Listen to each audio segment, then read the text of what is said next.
पूज्याय राघवेन्द्राय सत्यधर्मरताय च। ಓಕೆ ಅಮ್ಮ. ಎಸ್ ವೀಕ್ಷಕರೇ, ಇನ್ನು ನೀವು ಕೂಡ ಕಾರ್ಯಕ್ರಮಕ್ಕೆ ಕರೆ ಮಾಡಬಹುದು. ನಮ್ಮ ಟಿ ವಿ ಸ್ಕ್ರೀನ್ ಮೇಲೆ ನಂಬರ್ ಡಿಸ್ಪ್ಲೇ ಆಗ್ತಾ ಇದೆ, ನೋಟ್ ಮಾಡ್ಕೊಳ್ಳಿ. ಏನೇ ಸಮಸ್ಯೆಗಳಿದ್ರೂ ಕೂಡ ನೀವು ಅಮ್ಮನ ಹತ್ರ ಹೇಳ್ಕೋಬೋದು, ಅದಕ್ಕೊಂದು ಸೂಕ್ತವಾದಂಥ ಪರಿಹಾರಗಳನ್ನು ತಿಳಿಸ್ಕೊಡ್ತಾರೆ.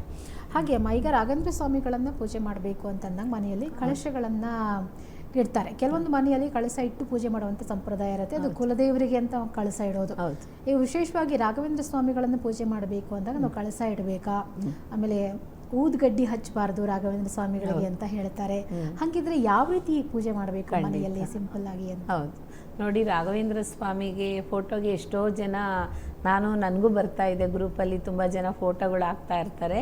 ಆ ಫೋಟೋ ಹಾಕಿದಾಗ ಅರಿಶಿನ ಕುಂಕುಮ ಎಲ್ಲ ಹಚ್ಬಿಟ್ಟು ರಾಘವೇಂದ್ರ ಸ್ವಾಮಿಗೆ ನೀಟಾಗಿ ಆ ಮಂತ್ರನೂ ಸಹ ಕುಂಕುಮ ಅರಿಶಿನದಲ್ಲೂ ಸಹ ಅಲಂಕಾರ ಮಾಡಿರ್ತಾರೆ. ಅದೇನು ತಪ್ಪಲ್ಲ ನೋಡಿ. ಭಕ್ತಿ ಈ ಯಾವ ಥರ ಮೂಢನಾಗಿದ್ದು ಭಕ್ತಿಲ ಪೂಜೆ ಮಾಡಿದ್ರೇನು ಸಹ ಆ ಭಗವಂತ ಒಲಿತಾನಂತೆ ನೋಡಿ. ಅದಕ್ಕೆ ಹೇಳೋದು ನಮ್ಮ ಡಾಕ್ಟರ್ ರಾಜ್ಕುಮಾರ್ ಅಣ್ಣವರು ಆಡಿದಾರೆ ನೋಡಿ.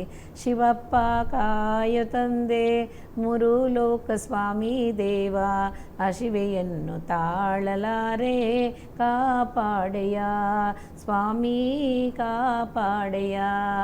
ಭಕ್ತಿಯನ್ನು ಪೂಜೆಯನ್ನು ನನಗೆ ಅದಷ್ಟೊಂದು ಗೊತ್ತಿಲ್ಲ, ಮರೆತುಬಿಟ್ಟಿದ್ದೀನಿ. ಅವರು ಭಕ್ತಿನೂ ಗೊತ್ತಿಲ್ಲ, ಪೂಜೆನೂ ಗೊತ್ತಿಲ್ಲ, ಜ್ಞಾನನೂ ಗೊತ್ತಿಲ್ಲ ಅಂತ ಆಡ್ತಾ ಇರ್ತಾರೆ. ಅವ್ರು ಆಡಿರೋ ಅಂಥ ಹಾಡಲ್ಲಿ ಎಷ್ಟು ಮಧುರ ಇದೆ ನೋಡಿ. ಅದೇ ರೀತಿ ಯಾವ ರೀತಿ ನೀವು ಭಗವಂತನ ಬೇಕಾದರೂ ಪೂಜೆ ಮಾಡ್ಬೋದು, ರಾಯರನ್ನ ಭಕ್ತಿಯಿಂದ ಮಾತ್ರ ಇರಬೇಕಷ್ಟೇ ವಿನಃ ಯಾವ ರೀತಿ ಅನ್ನೋದು ಮುಖ್ಯನೇ ಅಲ್ಲ. ಹಾಗಾಗಿ ರಾಘವೇಂದ್ರ ಸ್ವಾಮಿಗೆ ಕಳಸ ಯಾಕೆ ಇಡಬಾರ್ದು ಅಂತ ಅಂದರೆ, ಕಳಸ ಇಟ್ಟು ಪೂಜೆ ಮಾಡಬಾರ್ದು, ಊದುಗಡ್ಡಿ ಹಚ್ಚಬಾರ್ದು ಅಂತ ಅಂದರೆ ಕಾರಣ, ಊದುಗಡ್ಡಿ ಹಚ್ಚಬಾರ್ದು ಅನ್ನೋದೇನಿಲ್ಲ. ಅಲ್ಲಿರೋ ಅಂಥ ಎಲ್ಲ ಭಗವಂತನಿಗೂ ನೀವು ಪೂಜೆ ಮಾಡುವಾಗ ಹಚ್ಚಲೇಬೇಕಾಗುತ್ತೆ. ಅದು ಮುಖ್ಯವಾಗಿ ರಾಯರಿಗೆ ಮಾಡಬಾರ್ದು ಅನ್ನೋಂಥದ್ದು. ಸಾಂಬ್ರಾಣಿ ಹಾಕಿ ಅದು ತಪ್ಪಿಲ್ಲ. ಕರ್ಪೂರ ಸಹ ಹಚ್ಬೋದು. ಮುಖ್ಯವಾಗಿ ತುಪ್ಪದ ದೀಪನೇ ಅವ್ರಿಗೆ ಶ್ರೇಷ್ಠ. ಹಾಗಾಗಿ ಕಳಸ ಯಾಕೆ ಇಡಬಾರ್ದು ಅಂದರೆ, ರಾಘವೇಂದ್ರ ಸ್ವಾಮಿ ನೋಡಿ, ಅವರು ಸನ್ಯಾಸಿ ಸ್ವೀಕಾರ ಆದವರು ಯಾವ ಕಾರಣಕ್ಕೂ ಅವ್ರಿಗೆ ಒಂದು ಕಳಸ ಇಟ್ಟು ಪೂಜೆ ಮಾಡಬಾರ್ದು. ದೇವಿಯರಿಗೆ ಮುಂದೆಗಡೆ ನಮ್ಮ ಮನೆ ದೇವ್ರ ಹೆಸರಲ್ಲಿ ನಾವು ಇಟ್ಕೊಂಡು ಪೂಜೆ ಮಾಡ್ಬೋದು. ಇವಾಗ ಎಷ್ಟೋ ಮನೆಗೆ ನಾನು ಹೋಗಿದ್ದೀನಿ, ಆ ಮನೇಲಿ ಕಳಸ ಯಾವಾಗಲೂ ಇರುತ್ತೆ. ಏನು ಕಳಸ ಅಂತ ಅಂದರೆ, ಮಹಾಲಕ್ಷ್ಮಿ ನಮ್ಮ ಮನೆಯಲ್ಲಿ, ಗಾಯತ್ರಿ ದೇವಿ ಮನೆಯಲ್ಲಿ ಯಾವಾಗಲೂ ನೆಲೆಯಾಗಿರಬೇಕು ಅಂತಲೇ ಆ ಕಳಸ ಇಡ ಅಂಥದ್ದು. ಲಕ್ಷ್ಮಿ ಕಟಾಕ್ಷವಾಗಿ ಇರಬೇಕು, ಅಷ್ಟಲಕ್ಷ್ಮಿ ಅನುಗ್ರಹ ನಮಗಿರಬೇಕು ಅನ್ನೋದೇ ಅದಕ್ಕೆ ಅರ್ಥ. ಹಾಗಾಗಿ ಕಳಸ ಇಡೋದ್ರಿಂದ ಸತ್ಯನಾರಾಯಣ ಸ್ವಾಮಿ ಅದು ಪ್ರತಿರೂಪ ಕೂಡ ನಾವು ನೋಡ್ಬೋದು ಅನ್ನೋ ಅಂಥದ್ದು ಇದೆ. ಹಾಗಾಗಿ ನಮ್ಮ ಮನೆ ದೇವ್ರ ಹೆಸರಲ್ಲಿ ಕಳಸನ ಇಟ್ಕೊಂಡು ನಾವು ಪೂಜೆ ಮಾಡ್ಬೋದು. ಒಬ್ಬೊಬ್ಬರು ಮನೆ ದೇವ್ರಿಗೆ ಕಳಸ ಸಹ ಇಡೋದಿಲ್ಲ. ಕಾರಣ ಒಂದು ಅವ್ರಿಗಾಗಿ ಸಂಪ್ರದಾಯ ಬಂದಿರುತ್ತೆ, ಅದನ್ನು ನಾವು ತೊಂದರೆ ಮಾಡಬಾರ್ದು. ಹಾಗಾಗಿ ರಾಘವೇಂದ್ರ ಸ್ವಾಮಿಗೋಸ್ಕರನೇ ಕಳಸ ಇಡಬೇಡಿ, ಅವರು ಕಳಸ ಇಟ್ಟು ಪೂಜೆ ಮಾಡಬಾರ್ದು. ರಾಘವೇಂದ್ರ ಸ್ವಾಮಿಗೋಸ್ಕರ ಸಂಕಲ್ಪ ಕಾಯಿಟ್ಟು ನೀವು ಪೂಜೆ ಮಾಡ್ಬೋದು.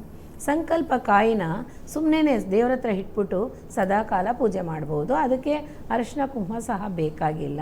ಅಕ್ಷತೆ ಮಾತ್ರ ಹಾಕಿ, ತುಳಸಿ ಹಾಕಿ ನೀವು ಪೂಜೆ ಮಾಡ್ಬೋದು.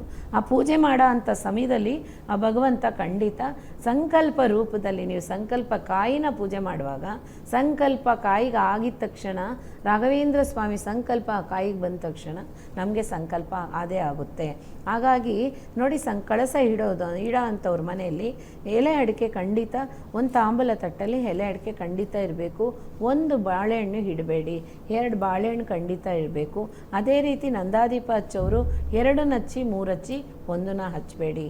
ನೋಡಿ, ಒಂದು ವನ ಯಾವಾಗಲೂ ಒಂದು ಮರ ವನ ಆಗುತ್ತಾ ಇಲ್ಲ ಅಲ್ವಾ? ಅದೇ ರೀತಿಯೇ ಇದು ಹಾಗೇನೆ ಖಂಡಿತ ಮಾಡಬಾರ್ದು. ಆ ರೀತಿ ಹಚ್ಚದಿದ್ದರೆ ದೀಪ 2 ಹಚ್ಚಬೇಕು.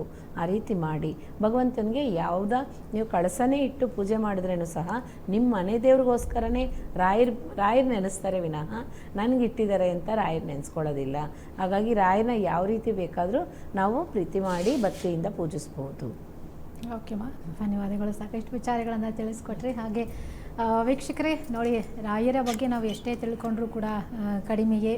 ರಾಯರ ಭಕ್ತರಾಗಿರ್ಬೋದು ಅಥವಾ ಇನ್ನು ಮುಂದೆ ರಾಯರ ಮಹಿಮೆಗಳನ್ನು ಕೇಳಿ ನೀವು ಕೂಡ ರಾಯರ ಭಕ್ತರಾಗಿ ಒಂದಷ್ಟು ನಿಮ್ಮ ಜೀವನದಲ್ಲಿರುವಂಥ ಸಮಸ್ಯೆಗಳನ್ನು ಬಗೆಹರಿಸ್ಕೊಳ್ಬೋದು. ಹಾಗೆ ಅಮ್ಮ ಇನ್ನೊಂದಷ್ಟು ಜನ ಹೇಳ್ತಾರೆ, ರಾಯರ ಒಂದು ಬೃಂದಾವನವನ್ನು ಇಟ್ಟು ಪೂಜೆ ಮಾಡೋದು ಎಷ್ಟು ಶ್ರೇಷ್ಠ ಅಂತೇಳಿ. ರಾಯರ ಫೋಟೋ ಇಟ್ಟಿರ್ತಾರೆ, ಅದ್ರ ಜೊತೆಗೆ ಬೃಂದಾವನವನ್ನು ಇಟ್ಟಿರ್ತಾರೆ. ಇನ್ನು ಕೆಲವರು ರಾಯರ ವಿಗ್ರಹವನ್ನ ಇಟ್ಟಿರ್ತಾರೆ. ಎರಡೆರಡು ಮೂರ್ತಿ ಅಥವಾ ಒಂದು ಫೋಟೋ ಒಂದು ಮೂರ್ತಿ ಎರಡೂ ಇರಬಾರ್ದು, ಯಾವ್ದಾದ್ರು ಒಂದು ಇರಬೇಕು ಅಂತ ಹೇಳಿ ಹೇಳ್ತಾರೆ ದೇವ್ರ ಮನೆಯಲ್ಲಿ. ಎರಡೆರಡು ಇಡಬಾರ್ದಾ ಹೇಗೆ ಅಂತ ನೋಡಿ, ರಾಘವೇಂದ್ರ ಸ್ವಾಮಿನ ನೀವು ಎಷ್ಟು ಬೇಕಾದರೂ ಇಟ್ಕೋಬೋದು. ಅದ್ರ ಬಗ್ಗೆ ನಮ್ಮ ಮನೆಗೆ ಬಂದು ನೋಡಿ, ಯಾವ ಕಡೆ ಸುತ್ತಿ ನೋಡಿದ್ರೇನು ಅವರೇ ಇರ್ತಾರೆ. ಆ ಥರ ಏನಿಲ್ಲ ನೋಡಿ. ಯಾರಿಗೆ ಏನೇ ಗೊತ್ತಿದ್ರೂ ಸಹ ಇನ್ನೊಬ್ಬರು ಮಾಡೋ ಅಂಥದ್ದನ್ನು ಈಗ ಮಾಡಬೇಡಿ, ಆಗ ಮಾಡಬೇಡಿ, ಅದು ತಪ್ಪು ಅಂತ ಖಂಡಿತ ಅದು ಬಯಸಬಾರ್ದು. ಯಾಕೆ ಅಂತಂದರೆ ಹೇಳಲೂಬಾರ್ದು. ಇವಾಗ ರಾಘವೇಂದ್ರ ಸ್ವಾಮಿನ ಬೃಂದಾವನ ಇಟ್ಕೊಂಡು ಪೂಜೆ ಮಾಡ್ಬೋದು, ಶಲೆನೂ ಸಹ ಇಟ್ಕೋಬೋದು, ಎರಡನ್ನೂ ಇಟ್ಟು ಸಹ ಪೂಜೆ ಮಾಡ್ಬೋದು. ರಾಯರು ಶಲೆನೇ ಹೀಗೆ ಇಟ್ಕೊಳ್ಳಿ, ಬೃಂದಾವನ ಅವ್ರ ಮುಂದೆ ಇಟ್ಕೊಳ್ಳಿ. ನೋಡಿ, ಅವರು ಒಂದು ಬೃಂದಾವನ ಪ್ರವೇಶ ಆಗಿದ್ದಾರೆ ಇದೇ ರೂಪದಲ್ಲಿ ಅಂತ ಅರ್ಥ ಅಷ್ಟೇ. ಅವರು ರೂಪನ ಇಟ್ಟು ಪೂಜೆ ಮಾಡ್ತೀವಿ, ಆ ರೂಪದ ಮುಂದೆಗಡೆ ಬೃಂದಾವನ ಇಡ್ತೀವಿ, ಬೇರೆ ಏನಿಲ್ಲ. ಅದಕ್ಕೋಸ್ಕರ ಮೂಢನಂಬಿಕೆ ಬೇಡ ಖಂಡಿತ. ನೀವು ಶಲೆ ಬೇಕಾದರೂ 10 ಶಲೆ ಇಟ್ಟು ಪೂಜೆ ಮಾಡ್ಬೋದು. ಅದೇ ರೀತಿ ಎಷ್ಟು ಫೋಟೋ ಬೇಕಾದರೂ ಪೂಜೆ ಮಾಡ್ಬೋದು, ಎಷ್ಟು ಬೇಕಾದರೂ ಫೋಟೋನೂ ಸಹ ಇಟ್ಕೊಬೋದು. ಇದು ಯಾವ ಕಾರಣಕ್ಕೂ ಸರಿ ಇಲ್ಲ ಅಂತ ಅನ್ನೋಕ್ಕಾಗಲ್ಲ. ಭಗವಂತ ತುಂಬಿ ತುಳ್ಕಾಡ್ಲಿ ಬಿಡಿ, ನಮ್ಮ ಮನಸ್ಸಲ್ಲಿ ಬಂದು ಅವ್ರ ನೆಲೆ ಆಗಿರಲಿ, ಅವರ ಆಶೀರ್ವಾದ ನಮಗೆ ಸಿಗಲಿ, ಇದರಿಂದ ಯಾವ ತೊಂದರೆನೂ ಇಲ್ಲ. ಸಪೋಸ್ ಇಡಬಾರ್ದು ಅಂತ ನಮ್ಮ ಮನಸ್ಸಲ್ಲಿ ಏನೋ ಒಂದು ಅನಿಸಿಕೆ ಬರ್ತಾ ಇದೆ ಅಂತಂದರೆ ಯಾರಿಗಾದ್ರೂ ದಾನ ಮಾಡಿ, ಯಾರಿಗಾದ್ರೂ ಕೊಡಿ. ನಾನೊಂದು ಇಟ್ಕೊಂಡಿದ್ದೀನಿ, ನೀವು ಇದನ್ನು ತಗೊಂಡೋಗಿ ಪೂಜೆ ಮಾಡಿ ಅಂತ ಕೂಡ ಕೊಡಿ, ಒಳ್ಳೆಯದಾಗುತ್ತೆ. ನೋಡಿ, ರಾಘವೇಂದ್ರ ಸ್ವಾಮಿನೂ ಇಟ್ಕೊಂಡಿದ್ದೀರಾ, ಬೆಳ್ಳಿಲೆ ಎಷ್ಟೋ ಜನ ಬೆಳ್ಳಿಲೆ ತಗೊಬಂದು ಬೃಂದಾವನ ಇಟ್ಕೊಂಡಿದ್ದೀರಾ. ಬರೀ ಬೃಂದಾವನಕ್ಕೆ ಪೂಜೆ ಮಾಡಬಾರ್ದು. ಕಾರಣ ಏನು ಅಂತಂದರೆ, ಬರಿದಲ್ಲಿರುವಾಗ ಅದರಲ್ಲಿ ರಾಯರ ಸಂಕಲ್ಪ ಆಗೋದಿಲ್ಲ. ಆ ಬೃಂದಾವನದ ಒಳಗಡೆ ಅಕ್ಷತೆನ ಹಾಕಬೇಕು. ಅದರಲ್ಲೂ ಎಲ್ಲೋ ಅಕ್ಷತೆ ಹಾಕಬಾರ್ದು. ನಾವು ಶುಭ ಕಾರ್ಯಕ್ಕೆ ಬಳಸೋ ಅಂಥ ಅಕ್ಷತೆನ ಅದರಲ್ಲಿ ಹಾಕಬಾರ್ದು. ಅಕ್ಷತೆ ರಾಘವೇಂದ್ರ ಸ್ವಾಮಿ ಅಕ್ಷತೆ ಮಾತ್ರನೇ ಅದರಲ್ಲಿ ಇರಬೇಕು. ಇಲ್ಲ ಅಂತಂದರೆ ಅದು ಫುಲ್ಲಾಗಿ ಮೃತ್ತಿಕೆ ತುಂಬಿ ಪೂಜೆ ಮಾಡಬೇಕು. ಇಲ್ಲ ಅದರಲ್ಲೂ ನಾವು ಮಾಡೋಕ್ಕಾಗಲ್ಲ ಅಂತ ಅಂದರೆ ಖಂಡಿತ ಅದು ಫುಲ್ಲಾಗಿ ಒಂದು ಸ್ವಲ್ಪ ಜೇನುತುಪ್ಪ, ಒಂದು ಸ್ವಲ್ಪ ತುಪ್ಪ ಎರಡನ್ನೂ ಮಿಕ್ಸ್ ಮಾಡಿ ಅದರಲ್ಲಿ ಉಯ್ದುಬಿಟ್ಟು ಒಂದು 3 ಡೇಸ್ ಆದಮೇಲೆ ಪೂಜೆ ಮಾಡ್ತಾ ಬನ್ನಿ. ಅದರಲ್ಲಿ ಇರೋಂಥ ಜೇನುತುಪ್ಪನೂ ತೆಗೆದು ಮಕ್ಕಳಿಗೆ ಸ್ವಲ್ಪ ಕೊಟ್ಟರೆನೂ ಸಹ ಒಳ್ಳೆಯದು. ಹಾಗಾಗಿ ಬೃಂದಾವನ ಇಟ್ಟಿರೋರು ಈ ಥರ ಮಾಡಿ, ಬೃಂದಾವನ ಓಪನ್ನೇ ಮಾಡ್ದಂಗೆ ಮೋಲ್ಡಿಂಗ್ ಮಾಡಿಬಿಟ್ಟಿದ್ದಾರೆ, ಅದು ಓಪನ್ ಮಾಡೋಕ್ಕಾಗಲ್ಲ ಅಂದ್ರೂ ಸಹ ನೀವು ಅದನ್ನು ಪೂಜೆ ಮಾಡ್ಬೋದು. ಖಂಡಿತ ಯಾವ ತಪ್ಪು ಇಲ್ಲ. ರಾಯರಿಗೆ ನೀವು ಯಾವ ರೀತಿ ಬೇಕಾದರೂ ಆ ಭಗವಂತನ ಪ್ರೀತಿಸ್ಬೋದು, ಆ ಭಗವಂತನ ಹತ್ರ ಪ್ರೀತಿ ಗಳಿಸ್ಕೋಬೋದು. ಅದೇ ರೀತಿ ಮಾಂಚಾಲಮ್ನವ್ರನ್ನ, ಆ ದುರ್ಗಾದೇವಿನ ಮಾಂಚಾಲಮ್ನವ್ರನ್ನೂ ಸಹ, ಆದಿಶಕ್ತಿನ ಆ ದೇವಿನೂ ಸಹ ಪ್ರಾರ್ಥನೆ ಮಾಡಿ, ಅವ್ರನ್ನ ಪ್ರಾರ್ಥನೆ ಆದಮೇಲೆ ರಾಯರ ಪ್ರಾರ್ಥನೆ ಮಾಡಬೇಕು. ಅಲ್ಲಿ ರಾಯರು ಸಹ ಹೇಳಿದ್ದಾರೆ, ಸಂಪ್ರದಾಯನೂ ಸಹ ಇದೆ. ಮಡ್ಲಕ್ಕಿ ಅಂದರೆ ಏನು, ಮಡ್ಲಕ್ಕಿ ಏನಕ್ಕೆ ಕೊಡಬೇಕು, ಆ ತಾಯಿಗೆ ಹೆಸರಲ್ಲಿ ಏನಕ್ಕೆ ಕೊಡಬೇಕು ಮಂತ್ರಾಲಯದಲ್ಲಿ, ರಾಯರಿಗೆ ಏನು ಕೊಟ್ಟರೆ ಒಳ್ಳೆಯದು, ಖಂಡಿತ ನಾಳೆ ಸಂಚಿಕೆಯಲ್ಲಿ ಖಂಡಿತ ತಿಳಿಸ್ತೀನಿ. ಅದೇ ರೀತಿ ಯಾರು ಬೇಕಾದ್ರೂ ಸರಿ, ಬೃಂದಾವನನೂ ಇಟ್ಕೊಳ್ಳಿ, ಶಿಲೆನೂ ಇಟ್ಕೊಳ್ಳಿ, ಫೋಟೋನೂ ಇಟ್ಕೊಳ್ಳಿ, ದಿನನಿತ್ಯ ಪೂಜೆ ಮಾಡಿ. ಏನಾದರೂ ಒಂದು ನೈವೇದ್ಯ ಬೆಳಗ್ಗೆ 9ರಿಂದ 10-10:30 ಒಳಗಡೆ ಒಂದು ಸ್ವಲ್ಪ ಪ್ರಸಾದನ ಅಲ್ಲಿ ನೈವೇದ್ಯ ಮಾಡಿಬಿಡಿ. ಖಂಡಿತ ಮಾಡದಿರ ಇರಬೇಡಿ. ಯಾಕೆ ಅಂತ ಅಂದರೆ ಯಾವ ದೇವ್ರಿಗಾಗಿರಲಿ, ಒಂದು ಹಾಲನ್ನು ಬೆಳಗ್ಗೆ ಎದ್ದು ನಾವು ಸ್ನಾನ ಮಾಡ್ಕೊಂಡು ಅಡುಗೆ ಮಾಡ್ತೀವಿ, ಹಾಲು ಕಾಯಿಸ್ತೀವಿ ಅಂದರೆ ಒಂದು ಚಿಕ್ಕ ಗ್ಲಾಸಲ್ಲಿ ಒಂದು ಅರ್ಧ ಗ್ಲಾಸ್ ಹಾಲನ್ನು ಇಷ್ಟು ಏಲಕ್ಕಿ ಹಾಕಿ ಅದರಲ್ಲಿ ಆದರೆ ಸಕ್ಕರೆ ಹಾಕ್ಬಿಟ್ಟು, ಇಲ್ಲ ಬೆಲ್ಲ ಸಹ ಹಾಕ್ಬಿಟ್ಟು ನೈವೇದ್ಯ ಮಾಡಿಬಿಡಿ. ಒಂದು ಗ್ಲಾಸಲ್ಲಿ ನೀರಿಡಿ. ಖಂಡಿತ ಹಾಗೇ ದೇವ್ರ ಹತ್ರ ಏನೂ ಹಿಡ್ದಿರ ಬಿಡಬಾರ್ದು. ಖಂಡಿತ ಒಂದು ಮಗು ಇದೆ ಅಂದರೆ ಆ ಮಗುಗೆ ನಾವು ಊಟ ಕೊಡ್ತಾನೆ ಇರ್ತೀವಲ್ವ, ಅದೇ ರೀತಿ ಗಣೇಶನಿಗೆ ಖಂಡಿತ ನೈವೇದ್ಯ ಆಗಬೇಕು. ಅಷ್ಟು ಇರೋಂಥ ದೇವ್ರ ಹತ್ರ ಒಂದೇ ಒಂದು ಪುಟಾಣಿ ಗಣೇಶನಿಟ್ಟು ಅವ್ರ ಮುಂದೆ ಈ ನೈವೇದ್ಯನ ಇಟ್ಬಿಡಿ. ಮಗು ತಿಂದಾಯಿತು ಅಂದರೆ ಪ್ರಪಂಚದಲ್ಲಿ ನಾವು ನೆಮ್ಮದಿಯಾಗಿದ್ದೀವಿ ಅಂತ ಅರ್ಥ. ಖಂಡಿತ ಮಾಡಿ, ಒಳ್ಳೆಯದಾಗಲಿ. ಓಕೆಮ್ಮ. ಹಾಗೆ ಇನ್ನು ನೀವು ಹೇಳಿದ್ರಿ, ರಾಯರನ್ನು ನಾವು ಪೂಜೆ ಮಾಡುವಾಗ ನಮ್ಮ ಮನಸ್ಸೋ ಇಚ್ಛೆ ಪೂಜೆ ಮಾಡ್ಬೋದು, ಅದಕ್ಕೇನು ಯಾವುದೇ ರೆಸ್ಟ್ರಿಕ್ಷನ್ ಇಲ್ಲ ಅಂತ ಹೇಳಿ. ಈಗ ಪ್ರತಿ ಗುರುವಾರ ಕೆಲವರು ಪೂಜೆ ಮಾಡ್ತಾ ಇರ್ತಾರೆ, ದೇವಸ್ಥಾನಕ್ಕೆ ಹೋಗ್ತಾ ಇರ್ತಾರೆ.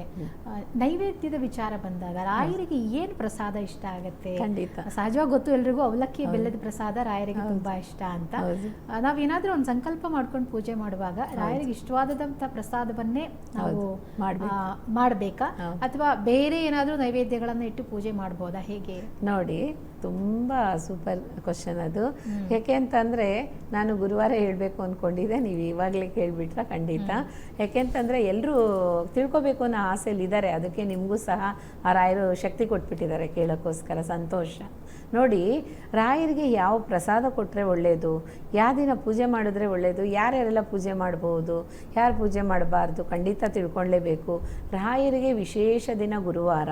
ರಾಯರಿಗೆ ವಿಶೇಷ ದಿನ ಗುರುವಾರ ಆಗಿದ್ದರಿಂದ ಅವತ್ತಿನ ದಿವಸ ತುಂಬಾ ವಿಶೇಷತೆ. ನನಗೆ ನಮ್ಮ ಮನೆಯಲ್ಲಿ ಗುರುವಾರ ಅಂದ್ರೇ ನಾನು ಹುಟ್ಟಿದ್ದಬ್ಬದ ಥರ ಅಷ್ಟು ಸಂತೋಷ ಖುಷಿ ಪಡ್ತೀನಿ.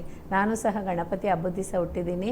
ಹಾಗಾಗಿ ತುಂಬಾ ನನಗೇನೋ ಅವತ್ತಿನ ದಿವಸ ರಾಯನ ಪೂಜೆ ಮಾಡಿಬಿಟ್ಟೆ ಅಂದರೆ ಏನೋ ಒಂದು ಖುಷಿ ಅಂದರೆ ಆನಂದ, ಅದು ಹೇಳಕ್ಕೆ ಸಾಧ್ಯನೇ ಇಲ್ಲ. ಅಷ್ಟು ನನ್ನ ಮನಸ್ಸಲ್ಲಿ ಆನಂದ ಸಿಕ್ಬಿಡುತ್ತೆ. ಯಾಕೆ ಅಂತಂದರೆ ಅವ್ರಿಗೆ ನೈವೇದ್ಯ ಮಾಡೋ ಅಂಥ ಸಮಯದಲ್ಲಿ ನೋಡಿ, ಅವ್ರಿಗೆ ಕಡಲೆಬೇಳೆ ಪಾಯಸ ಅಂದರೆ ತುಂಬಾ ಇಷ್ಟ. ರಾಯರಿಗೆ ಕಡಲೆಬೇಳೆ ಪಾಯಸ ಭಾರಿ ಇಷ್ಟ. ಅದೇ ರೀತಿ ಕಡಲೆಬೇಳೆ ಚಟ್ನಿ ತುಂಬ ಇಷ್ಟ. ನೋಡಿ, ಈಗಲೂ ಸಹ ಮಂತ್ರಾಲಯದಲ್ಲಿ ಅಪರ್ಣಾಚಾರ್ಯರು, ಭಿಕ್ಷಾಲಯದಲ್ಲಿ ಅಪರ್ಣಾಚಾರ್ಯರು ಇರೋಂಥ ಸ್ಥಳದಲ್ಲಿ, ಅವ್ರಿಗೆ ಏಕಶೀಲ ಬೃಂದಾವನ ಇರೋಂಥ ಸ್ಥಳದಲ್ಲಿ ಅವರು ಇರೋವರೆಗೂ ಒಂದು ಒಳಕಲ್ಲಿತ್ತು. ಆ ಒಳಕಲ್ಲಲ್ಲಿ ಚಟ್ನಿ ಹರಿದು ಹರಿದು ಹರಿದು ಹರಿದು ಹರಿದು ಒಂದು ಸುಮಾರು ಇಷ್ಟು ದೂರಕ್ಕೆ ಅದು ಗುಣಿ ಆಗ್ಬಿಟ್ಟಿದೆ. ಆ ಕಲ್ಲು ಇನ್ನೂ ಇದೆ, ನೀವು ಹೋದರೆ ನೋಡ್ಬೋದು ಖಂಡಿತ. ಅಲ್ಲಿ ಪೂಜೆಯಲ್ಲೂ ಸಹ ಇಟ್ಟಿದ್ದಾರೆ. ಅಷ್ಟು ಆ ಭಗವಂತನಿಗೆ ಅಪ್ಪಣ್ಣಾಚಾರ್ಯರ ಕೈಯಿಂದ ಹೆಸರುಬೇಳೆ ಪಾಯಸ, ಕಡಲೆಬೇಳೆ ಪಾಯಸ, ಕಡಲೆಬೇಳೆ ಚಟ್ನಿ, ಕಡಲೆಬೇಳೆ ವಡೆ ತುಂಬಾ ಇಷ್ಟ ಅಂತ ಅವ್ರಿಗೆ. ನೋಡಿ, ಹಾಗಾಗಿ ಅವ್ರು ಮಾಡಿ ಕೊಡ್ತಾ ಇದ್ರಂತೆ. ಕೊಡುವಾಗ ಭಗವಂತ ಅಷ್ಟು ಪ್ರೀತಿ ವಿಶ್ವಾಸದಿಂದ ಊಟ ಮಾಡ್ತಾ ಇದ್ರಂತೆ. ಅಷ್ಟು ಅವರಲ್ಲಿ ಅಪ್ಪಣ್ಣಾಚಾರ್ಯರಿಗೂ ಅವರಲ್ಲಿ ಇದ್ದಿದ್ದಂಥ ಬಂದ. ಹಾಗಾಗಿ ರಾಘವೇಂದ್ರ ಸ್ವಾಮಿಗೆ ಕಡಲೆಬೇಳೆ ಚಟ್ನಿ, ಕಡಲೆಬೇಳೆ ಪಾಯಸ, ವಡೆ ಮತ್ತು ಹೆಸರುಬೇಳೆ ಪಾಯಸ ಇದಂದರೆ ಭಾರಿ ಇಷ್ಟ. ಇದನ್ನು ಮಾಡ್ಬೋದು. ಅದೇ ರೀತಿ ರಾಘವೇಂದ್ರ ಸ್ವಾಮಿ ಮಂತ್ರಾಲಯದಲ್ಲಿ ಈಗಲೂ ಸಹ ದಿನನಿತ್ಯ ವಿಷ್ಣು ಭಗವಾನ್ಗೆ, ಸತ್ಯನಾರಾಯಣ ಸ್ವಾಮಿಗೆ ಇವು ದಿನನಿತ್ಯನೂ ಸತ್ಯನಾರಾಯಣ ಪೂಜೆ ನಡೆಯುತ್ತೆ. ಅದರಲ್ಲೂ ವಿಶೇಷತೆ ಪೌರ್ಣಮಿ ದಿವಸ ಭಾರಿ ವಿಶೇಷತೆ ಇರುತ್ತೆ. ಆ ದಿನ ನೀವು ಹೋಗಿ ಆ ಭಗವಂತನ ದರ್ಶನ ಮಾಡಿದ್ರೆ, ಸತ್ಯನಾರಾಯಣ ಸ್ವಾಮಿ ಪೂಜೆಗೂ ಸಹ ಸೇವಾ ಚೀಟಿ ತೊಗೊಂಡೋಗಿ ಕೊಟ್ಟರೆ ಅವತ್ತಿನ ದಿವಸ ನಿಮ್ಮ ಪೂಜೆ ಅಲ್ಲ ಆದಂಗೆ ಅರ್ಥ. ಅದೇ ರೀತಿ ರಾಘವೇಂದ್ರ ಸ್ವಾಮಿಗೆ ಸಜ್ಜಿಗೆ ಸಹ ನೈವೇದ್ಯ ಮಾಡ್ಬೋದು. ಸಜ್ಜಿಗೆ ಮಾಡಿ ಸಹ ನೈವೇದ್ಯ ಮಾಡ್ಬೋದು. ಯಾಕೆ ಅಂತಂದರೆ ರಾಘವೇಂದ್ರ ಸ್ವಾಮಿ ಇರೋ ಜಾಗದಲ್ಲಿ ವಿಷ್ಣು ಇದ್ದೇ ಇರ್ತಾರೆ. ಆ ವಿಷ್ಣುಗೆ ಏನೆಲ್ಲ ಪ್ರಸಾದ ನೀವು ಕೊಡ್ತೀರೋ ಅದು ಸಹ ರಾಘವೇಂದ್ರ ಸ್ವಾಮಿಗೆ ಖಂಡಿತ ಆಗುತ್ತೆ. ಅದೇ ರೀತಿ ಹೆಸರುಬೇಳೆ ಖಂಡಿತ ಇಡಬೇಕು. ಹೆಸರುಬೇಳೆ ನೋಡಿ, ಇವಾಗ ಮಾವಿನ ಕಾಲ ಬರ್ತಾ ಬರ್ತಾ ಮಾವಿನ ಹಣ್ಣಿನಿಂದ ಏನೆಲ್ಲ ಮಾಡ್ಬೋದು ಅದನ್ನೆಲ್ಲ ರಾಘವೇಂದ್ರ ಸ್ವಾಮಿಗೆ ಅಡುಗೆನ ಮಾಡಿ ಅವ್ರಿಗೆ ಬಡಿಸ್ತಾರೆ. ಯಾಕೆಂದರೆ ಮಾವಿನ ರಸದಲ್ಲಿ ಬಿದ್ದಂಥ ಮಗುಗೆ ಜೀವ ಕೊಟ್ಟಂಥ ಮಹಾನುಭಾವ. ಹಾಗಾಗಿ ಅವ್ರಿಗೆ ತುಂಬಾ ವಿಶೇಷತೆ ಇದೆ.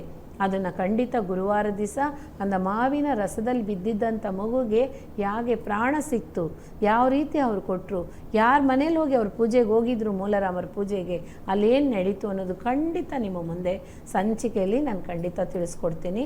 ಹಾಗಾಗಿ ರಾಯರಿಗೆ ಆಗಿದ್ದಂಥ ಪ್ರಸಾದ ಇದು ಇನ್ನೂ ಇದೆ, ಹೇಳ್ಕೊಂಡು ಹೋಗ್ತಾ ಇರ್ಬೋದು, ಇನ್ನೂ ಇದೆ. ಹಾಗಾಗಿ ಅವ್ರಿಗೆ ಇಷ್ಟ ಆಗಿದ್ದಂಥ ಪ್ರಸಾದ ಹೇಗೆ ಅಂತ ಅಂದರೆ, ಅಪ್ಪಣ್ಣಾಚಾರ್ಯರು ಮಾಡಿಕೊಟ್ಟಿದ್ದಂಥ ಪ್ರೀತಿಯಿಂದ ತುಂಬಿದ್ದಂಥ ತನ್ನ ಮನಸ್ಸಿನಿಂದ ಗುರುಗಳಿಗೆ ನೋಡಿ, ಅಪ್ಪಣ್ಣಾಚಾರ್ಯರಿಗೆ ವಯಸ್ಸು 75, ನಮ್ಮ ರಾಯರಿಗೆ ಬರೀ ವಯಸ್ಸು 55. ಈ ಥರ ಅವರು ದೊಡ್ಡವರು, ಇವರು ಚಿಕ್ಕವರು. ಆದ್ರೇನು ಅಪ್ಪಣ್ಣಾಚಾರ್ಯರು ರಾಘವೇಂದ್ರ ಸ್ವಾಮಿನ ಗುರು ಅಂತ ಕರಿತಾ ಇದ್ರಂತೆ, ಗುರುಗಳೇ ಅಂತ ಕರಿತಾ ಇದ್ರಂತೆ, ರಾಯರೇ ಅಂತ ಕರಿತಾ ಇದ್ರಂತೆ, ಪ್ರೀತಿಯಿಂದ ಕರಿತಾ ಇದ್ರಂತೆ. ಹಾಗಾಗಿ ಅವರ ಪ್ರೀತಿಯಿಂದ ಏನು ಅಡುಗೆ ಮಾಡಿ ಅವ್ರಿಗೆ ಬಡಿಸಿದಾರೋ ಅದೇ ಅವ್ರಿಗೆ ಇವಾಗಲೂ ನೈವೇದ್ಯ ನಡೀತಾ ಇದೆ. ಹಾಗಾಗಿ ಏಕಶೀಲ ಬೃಂದಾವನಕ್ಕೆ ಇವತ್ತು ಸಹ ರಾಘವೇಂದ್ರ ಸ್ವಾಮಿ ಬೃಂದಾವನ ಪ್ರವೇಶ ಆಗಿದ್ರೇನು ಅಪ್ಪಣ್ಣಾಚಾರ್ಯರನ್ನ ನೋಡೋದಕ್ಕೋಸ್ಕರ ಬೆಳಗಿನ ಜಾವ 3:00 ಇವತ್ತು ಸಹ ಹೋಗ್ತಾ ಇದ್ದಾರಂತೆ. ಏಕಶೀಲ ಬೃಂದಾವನಕ್ಕೆ ಎಂಟ್ರಾಗ್ತಾರಂತೆ. ಯಾಕೆ ಭಿಕ್ಷಾಲಯದಲ್ಲಿ ಇರೋಂಥ ಬೃಂದಾವನ ಇದೆ ನೋಡಿ, ಅದಕ್ಕೆ ಎಂಟ್ರಾಗ್ಬಿಟ್ಟು ಆ ಕಟ್ಟೆ ಜಪಕಟ್ಟೆ ಅಂತಾರೆ, ಅದ್ರ ಮೇಲೆ ಒಂದು ನಿಮಿಷ ಕೂತಿದ್ದು ಬರ್ತಾರಂತೆ ರಾಯರು. ಅದೇ ರೀತಿ ಸಂಜೆನೂ ಸಹ 6 ಗಂಟೆಗೆ ಹೋಗಿ ಅವ್ರನ್ನ ದರ್ಶನ ಮಾಡಿ ಅವರಿಬ್ಬರು ಮಾತಾಡಿದಂಥ ಸ್ಥಳದಲ್ಲಿ ಕೂತು ಈಗಲೂ ಬರ್ತಾರಂತೆ. ಈಗಲೂ ಸಹ ರಾಘವೇಂದ್ರ ಸ್ವಾಮಿನೂ ಅಪ್ಪಣ್ಣಾಚಾರ್ಯರು ಇಬ್ಬರು ಸೇರಿ ಅವರಿಬ್ಬರೂ ಜಪಕಟ್ಟೆಯಲ್ಲಿ ಕೂತ್ಕೊಂಡು ಮಾತಾಡಿ ರಾಯರಿಗೂ ಬಂದು ಸೇರಿ ಅವ್ರನ್ನ ಪ್ರಾರ್ಥನೆ ಮಾಡಿ, ನಿಮಗೆ ನೈವೇದ್ಯ ಆಗಿದ್ದಂತನ್ನು ಪ್ರಪಂಚದಲ್ಲಿ ಸಿಗ್ತಾನೆ ಇರಲಿ ಭಗವಂತ ಅಂತ ಪ್ರಾರ್ಥನೆ ಮಾಡ್ತಾರಂತೆ. ಅಷ್ಟು ಅವರಲ್ಲಿ ಇದ್ದಿದ್ದಂಥ ಆಪ್ತ ಮಿತ್ರ ಗುರು ಶಿಷ್ಯರು ಅಂದರೆ ಅವರಿಬ್ಬರು. ಗುರು ಶಿಷ್ಯ ಅಂದ್ರೇ ಅಪ್ಪಣ್ಣಾಚಾರ್ಯರು, ರಾಘವೇಂದ್ರರ ಥರ ಇನ್ನು ಯಾರೂ ಹುಟ್ಟಲ್ಲ ಅಂತ ಹೇಳ್ತಾರೆ. ಹಾಗಾಗಿ ಅಷ್ಟು ಮಹಾನುಭಾವ ಅವರು ಮಾಡಿಕೊಟ್ಟಿದ್ದಂಥ ಪ್ರಸಾದ ಶ್ರೇಷ್ಠತೆ ಆಗಿ ಅವರು ಊಟ ಮಾಡಿದಂಥ ಸಮಯ. ಹಾಗಾಗಿ ಅವರೇ ಅವ್ರ ಮಂತ್ರನೂ ಸಹ ಹೇಳಿರ್ತಾರೆ. ರಾಘವೇಂದ್ರ ಸ್ವಾಮಿಗೆ ಎಷ್ಟೇ ಮಂತ್ರ ಇದ್ರೂ ಅದು ಅಪ್ಪಣ್ಣಾಚಾರ್ಯರಿಂದ ಬಂದಂಥ ಮಂತ್ರಗಳು. ಅವರು ಅಷ್ಟು ಮಂತ್ರಗಳನ್ನು ಹೇಳಿದ್ದಾರೆ ಅಂದರೆ ನೋಡಿ, ಅವರೂ ಒಂದು ರೂಪ ಅಂತಲೇ ಹೇಳ್ಬೋದು. ಅದಕ್ಕೆ ಹೇಳೋದು ಪೂಜ್ಯಾಯ ರಾಘವೇಂದ್ರಾಯ ಸತ್ಯಧರ್ಮರತಾಯ ಚ ಭಜತಾಂ ಕಲ್ಪವೃಕ್ಷಾಯ ನಮತಾಂ ಕಾಮಧೇನವೇ. ಆ ಭಗವಂತನ ಮಂತ್ರ ಹೇಳಿ ಅದೃಷ್ಟರಾಗ್ತಾರಂತೆ. ಆ ಥರ ಎಷ್ಟು ವಿಶೇಷತೆ ಇದೆ, ಹೇಳ್ಕೊಂಡೇ ಹೋಗ್ಬೋದು, ಆದರೆ ನಮಗೆ ಟೈಮ್ ಸಾಲೋದಿಲ್ಲ. ಖಂಡಿತ ಹೇಳಿದಂಥ ವಿಷಯಗಳಿಗೆ ಭಗವಂತನಲ್ಲಿ ಪಾಲನೆ ಮಾಡಿ ಎಲ್ರಿಗೂ ಒಳ್ಳೆಯದಾಗಲಿ. ಒಳ್ಳೆಯ ವಿಷಯ ನನಗೆ ಖಂಡಿತ ಅವ್ರು ಕೇಳುವಾಗೆಲ್ಲ ನನಗೆ ಏನೇನು ನನ್ನಿಂದ ಬರುತ್ತೋ ಆ ಭಗವಂತ ಜ್ಞಾನದಲ್ಲಿ ತುಂಬ್ತಾನೋ ಖಂಡಿತ ನಿಮ್ಮ ಮುಂದೆ ನಾನು ಇಡ್ತಾ ಇರ್ತೇನೆ. ಪೂಜ್ಯಾಯ ರಾಘವೇಂದ್ರಾಯ ಸತ್ಯಧರ್ಮರತಾಯ ಚ